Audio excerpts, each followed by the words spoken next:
So, gano'n. Kung ganyan, edi tanggap niyo na nga.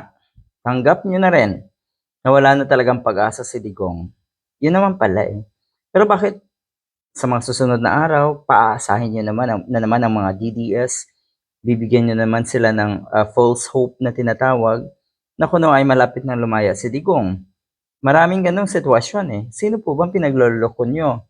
Sarili niyo o ang mga diehard lang? Ang saklap 'no, na sa puntong ito, ang ginagawa niyo ay nanloloko na lang. Niloloko niyo na lang ang sarili niyo, Mr. Harry Roque, pati na rin yung mga tinatawag niyong taga-suporta ng mga stupido.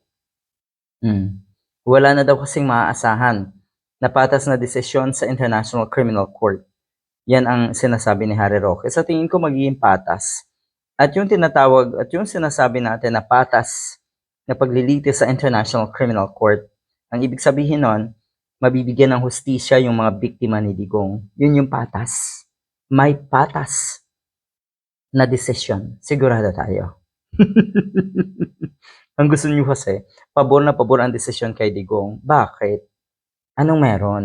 Talaga ba pinagpala kayo? Pinagpala si Digong? Tapos na po. Tapos na po yung kawalang hiyaan ninyo. At lahat yan may kaparusahan. Ikaw din, Harry Roque, sigurado. Sigurado yan. Sa mga susunod na araw, you are done.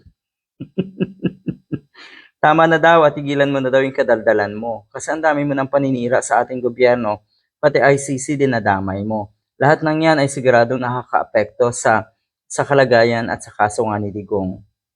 Nilalagay mo daw lalo sa kahiyan si Digong at si Sara Duterte at ang sarili mo. Take note kayo lang naman. Sa tingin ko kasi, alam na ng buong mundo na may hiwalay na ang ating bansa. Ang ibig sabihin, may mga Filipino citizens at mga Duterte citizens na mga bugok. Yun, kayo yun. So hindi na namin kahihiyan yung sarili niyong kahihiyan. Kaya wag niyong idamay ang taong bayan dahil hindi kayo parte niyan. Buweset na to.